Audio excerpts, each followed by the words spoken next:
ब्रह्म और परब्रह्म में क्या अंतर है महाराज जी? ये थोड़ा शब्दों का खेल भी हो जाता है ना कई बार। हाँ। बट वो जैसे ब्रह्म, यदि ब्रह्मा से तुम मान रहे हो तो एक ब्रह्मांड जो होता है, जैसे वो शब्द वही है ब्रह्मांड, कि ब्रह्मा का लाइक एक उसने जो एक अंडा बना के एक पूरा, जो कि इसको तुम ऐसे मानोगे ना कि क्लोज्ड है पूरी यूनिवर्स, और इसके अंदर जैसे कुछ कुछ हो रहा है, जैसे हमारे हाँ। शरीर के अंदर एक यूनिवर्स है ना, हमारा शरीर, हाँ, ये भी एक ब्रह्मांड ही है। अब उसके अंदर अलग अलग कैसे तत्व घूम रहे हैं, बिल्कुल। वैसे ही पूरी यूनिवर्स को तुम एक क्लोज्ड फॉर्म मानोगे और उसके अंदर जैसे घूम रहा है, हाँ, तो वो उसको ब्रह्म मान सकते हो। बट ऐसे अनंत जैसे उसकी परिकल्पना जो हो सकती है, हाँ, वो फिर दूसरा परम ब्रह्म होगा, क्योंकि वो अनंत की परिकल्पना शून्य से आएगी। जरूर बिल्कुल, बिल्कुल। ये शून्य से अब ये सृष्टि इस फॉर्म में भी अरेंज हो सकती है, अलग फॉर्म में भी अरेंज हो सकती है हाँ, एनर्जी। तो कितनी फॉर्म में वो एनर्जी अरेंज हो सकती है, वो उतने ही ब्रह्मांड हो जाएंगे। हाँ। इसे महाराज जी आप कैसे समझाएंगे देखिए, जनता को? जनता को समझाने की कोई बात ही नहीं है, जो बात आपने स्पष्ट कर दी वही बात है। वो बात जो जी रहे हैं वो बोल रहे हैं, मैं जो शास्त्र बता रहा है मैं वो बोल रहा हूँ, मैं भी जीने का प्रयास कर रहा हूँ, बस वही बातें हैं, तो बस शब्दों का खेल है। भगवान शिव, भगवान विष्णु और भगवान ब्रह्मा का पावर सोर्स क्या है? पावर सोर्स आदि शक्ति। हाँ। तो पावर सोर्स ही पूछा तो शक्ति तो वही है ना। जैसे देवताओं को जरूरत पड़ती है, असुरों को जरूरत पड़ती है, तो वो भगवान के पास जाते हैं, इन्हीं तीन लोग आते हैं और फिर वरदान देते हैं। लेकिन अगर इन्हें कहीं से कोई चीज़ जनरेट करना है, कोई शस्त्र जनरेट करना है, तो ये फिर उसके लिए क्या विधि है, कहाँ से कैसे किया जाता है? शक्ति इनसे भी ऊपर है कोई आदि शक्ति। आदिशक्ति। हम तो आदिशक्ति के रूप में देवी जी को देखते हैं। क्या नहीं नहीं, उसको आप फिर वो म्यूचुअल में भी देख सकते हो कई बार। जैसे तुम विष्णु को भी पार्वती मान सकते हो, लाइक विष्णु और पार्वती एक है, जैसे राधा और शिव एक है, समझे? तो जब तुम उसको देखोगे कि विष्णु की जो शक्ति है वो लक्ष्मी को बोला जाता है, तो विष्णु वैसे विष्णु होने की शक्ति तो लक्ष्मी से लेता है, बट वो लक्ष्मी, सरस्वती और पार्वती किसका हिस्सा? आदि शक्ति का हिस्सा है। तो तीनों कहीं ना कहीं आदि शक्ति से ही ले रहे हैं शक्ति। तो जो विष्णु तो चेतना है ना, उस चेतना को एग्जीक्यूट होने के लिए कौन सी शक्ति चाहिए? वही विष्णु का काम है बैलेंस करना। अब बैलेंस करने के लिए उसको शक्ति चाहिए कि उसको दुनिया का अर्थ समझ में आना चाहिए, और वो शक्ति उसको लक्ष्मी से मिलती है। ब्रह्मा की चेतना है क्रिएशन की चेतना, बनाने की चेतना। अब उसके लिए क्या चाहिए? ज्ञान चाहिए कि हाँ यदि बनाएंगे तो वो कैसे बनेगा, वो कैसे कैसे होना चाहिए ना, वो ज्ञान चाहिए। तो उस ज्ञान की शक्ति कौन देगा? उनको सरस्वती देगी। बट ये तीनों देवियां आई कहाँ से? आदि शक्ति से आई हैं, जो सारे ब्रह्मांड का पावर सोर्स है। मतलब बड़ी खूबसूरती से आपने बताया, इस पर आप क्या कहेंगे? इस पे स्पष्ट सी बात है, आप जब व्याकरण पढ़ेंगे तो व्याकरण में एक सूत्र बनता है अल और अम्ब। अल शब्द से अल्लाह शब्द बनता है और अम्ब से अम्बा बनता है। तो हमारे अम्बा को ही अल्लाह रूप में, शक्ति के रूप में कोई स्वीकार करता है, कोई संप्रदाय मजहब। आपने सुना होगा गिरजाघर, गिरजा मतलब क्या होता है? भगवती पार्वती, घर मतलब उनका घर। तो हर जगह हमारी शक्ति की तो उपासना हो रही है। और जब भगवान अन्यांशांश कला पुंसा कृष्णस्तु भगवान स्वयं, जब भगवान स्वयं कृष्ण रूप में प्रकट होते हैं तो क्या पहले राधा रानी आती है ना? पहले तो राधा रानी आती हैं। तो आप भाई बोल रहे हैं, आप देख रहे हैं, सुन रहे हैं, तो बिना शक्ति का तो कर नहीं रहे हैं। यदि शक्ति आपके अंदर से समाप्त हो जाए तो जो आपके अंदर शिवत्व है वो तो समाप्त हो जाएगा, तो आप तो शव हो जाएंगे, आप फिर शिव कहाँ रह जाएंगे? तो शक्ति के द्वारा ही ब्रह्म भी संचालित हो रहा है। इसीलिए राधा जी की प्रधानता पूरे ब्रज में है। कृष्ण को गाली दे दीजिए, कोई नहीं बोलेगा, लेकिन राधा जी के ऊपर बोलिएगा तो नाक रगड़वा दिया जाएगा। इसका उदाहरण भी देखने को मिला है। वो अब नाम नहीं लेंगे, ये बस यही सारे इशारों की बातें हैं। देखना एक बार ये वाली लाइट जला के क्या हुआ? ये चर्चा जो हो रही है, वो भी जला लो ना, सही है ना? ये चर्चा जो हो रही है आध्यात्म और आधुनिकता का संबंध है। ये इधर वाली भी है। हाँ चलिए, बस थोड़ा सा और बचा है, थोड़ा सा। हाँ सही है ना, बढ़िया जा रहे हैं। शुरू है सर? हाँ हाँ ठीक। भविष्य मलिका के बारे में क्या कहेंगे? उसमें जो तमाम सारी भविष्यवाणियाँ हैं क्या नहीं पढ़ी हुई है मैंने पढ़ी है भविष्यवाणी आपने? का। हाँ। नहीं काफी एक्यूरेट है ना उसमें काफी कुछ, क्योंकि जो सिद्ध संत है ना वो पांचों के पांचों जिन्होंने लिखे है उड़ीसा के, हाँ। उनके बारे में ही पढ़ा मैंने। मैं कहा हाँ सही लग तो सिद्ध रहे। फिर मैंने उसके वो देखा वो भविष्य मालिका का पूरा, मैं कहा उसने जैसे जो वर्णन किया वो भी सही है और लॉजिकली एक्यूरेट बैठ रहा है, हाँ। तो मुझे तो सही लग रही है मतलब वो। लोगों को भरोसा करना चाहिए आपके हिसाब अब से। उसका वो सही प्रति कॉपी तुमको मिली कि नहीं मिली और शब्दों का सही तुम ट्रांसलेशन कर रहे हो कि नहीं कर रहे हो, उसमें थोड़ा ये डिफेक्ट हो ज़रूरी सकता है भाई। हाँ। अगला सवाल ये है मेरा, त्राटक पूछिए ना जी, इसके बारे में क्या कहेंगे जो भविष्यवाणियाँ हैं? इसके बारे में भविष्यवाणियाँ हैं, देखिए उस मल्लिका के बारे में तो हम बहुत नहीं जानते हैं, लेकिन इस एक शब्द से एक बात से आप समझ लीजिए हुँ, कि तर्क संग्रह जब आप पढ़ेंगे हुँ, तो उसमें एक आता है परिमाण। हुँ, परिमाण मतलब होता है कि जहाँ बैठे हैं उस स्थान से लेकर के और ये जो मठाकाश है, इस दूरी का परिमाप कर देना, अनुभव कर लेना, जान लेना, हुँ, ठीक है। जो सही प्रकार से परिमाप जान गया, ये गुण है। हुँ, रूप, रस, गंध, स्पर्श, संख्या, प्रमाण, पृथक, संयोग, विभाग, परत्व, परत्व, गुरुत्व, द्रव्य, स्नेह, शब्द, बुद्धि, सुख, दुख, दुखेक्षा, द्वेष, प्रयत्न, धर्माधर्म, संस्कार, चतुर्विंशत गुणा एक व्यक्ति के अंदर विद्यमान है, 24 प्रकार के गुण। हुँ, तो एक परिमाण है जो कि वो जान लेता है।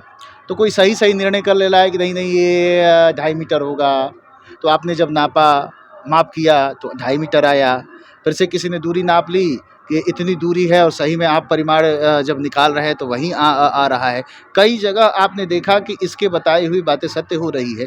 तो इस आधार पे हमको क्या है कि इतिहास से वर्तमान को सही किया जाता है और वर्तमान से भविष्य का निर्धारण किया जा सकता है।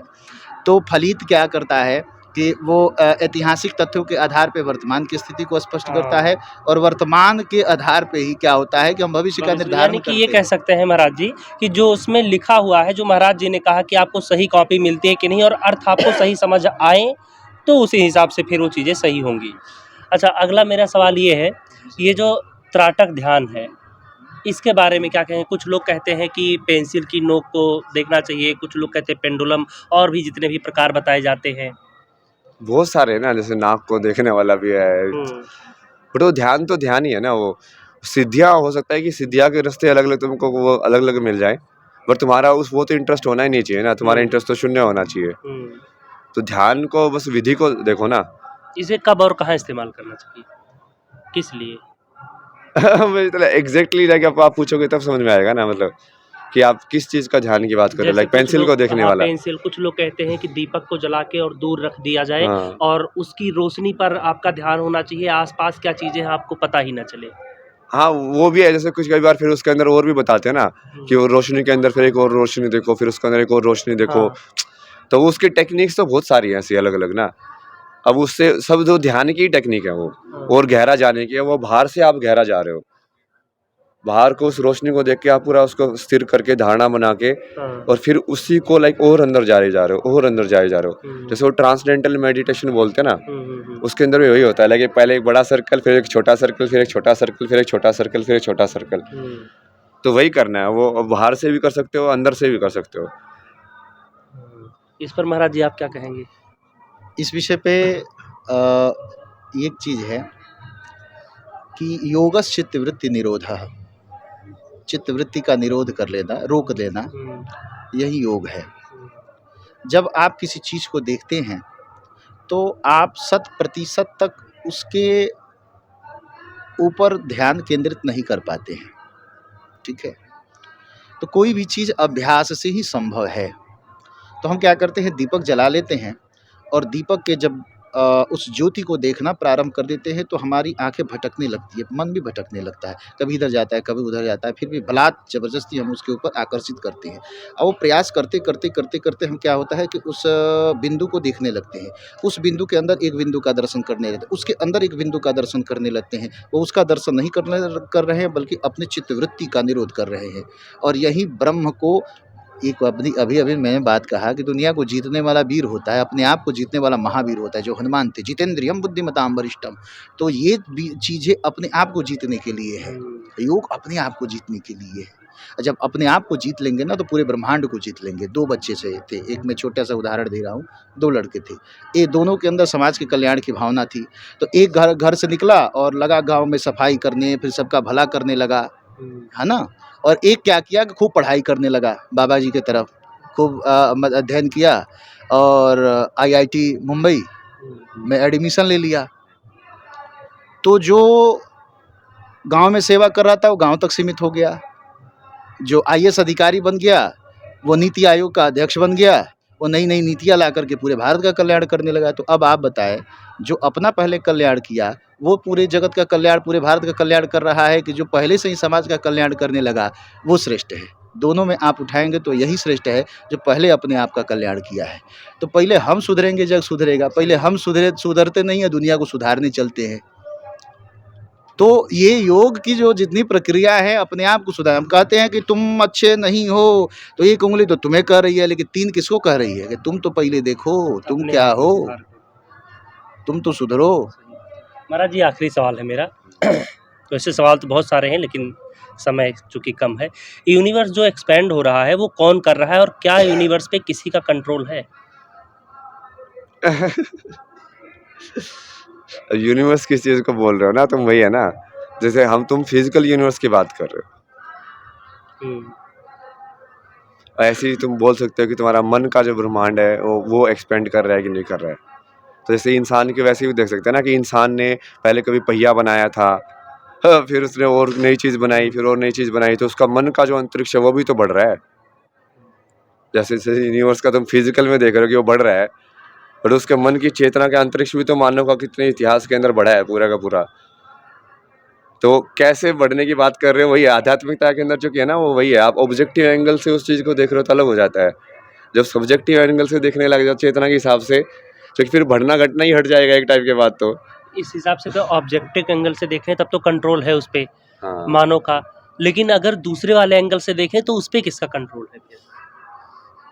यही शक्ति है ना तीनों जो चलाने वाली, ब्रह्मा विष्णु महेश। फिर इनकी जो 3 शक्तियाँ हैं, ये चेतना ही है, मतलब कंट्रोल तुम्हारा ही है इन वे, क्योंकि तुम ही हो वो सब चीज़ें, बट तुम अभी रियलाइज नहीं किया है, बस वही। ठीक है महाराज जी, बातचीत के लिए बहुत बहुत धन्यवाद। हाँ, इस पर आप क्या कहेंगे महाराज जी? इस पे जब आप पुरुष सूक्त पढ़ेंगे, विराट पुरुष का वर्णन जिसमें है, उसमें आपने जिस यूनिवर्स की बात करी, आज का विज्ञान अंतरिक्ष से तो बाहर गया नहीं। आज के जितने भी वैज्ञानिक है सब कहते हैं कि अंतरिक्ष में ही सब कुछ है।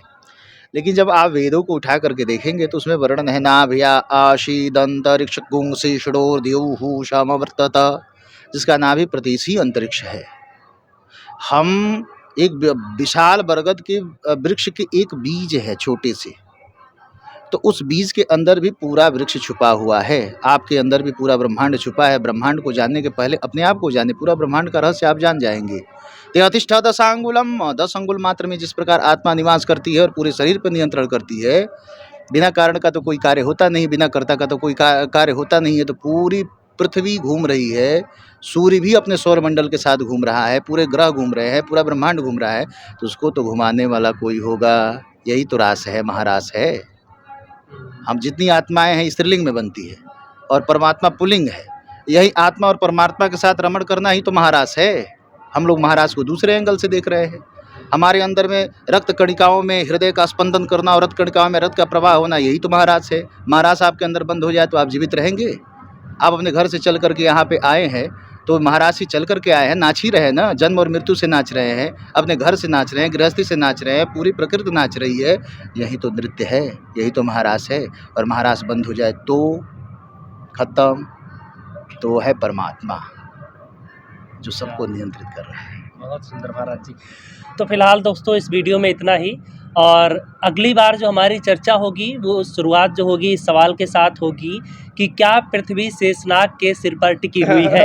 तो इसका जवाब अगर आप जानना चाहते हैं तो आपको अगला एपिसोड जो है वो देखना पड़ेगा। फिलहाल इस वीडियो में इतना ही, बहुत बहुत धन्यवाद।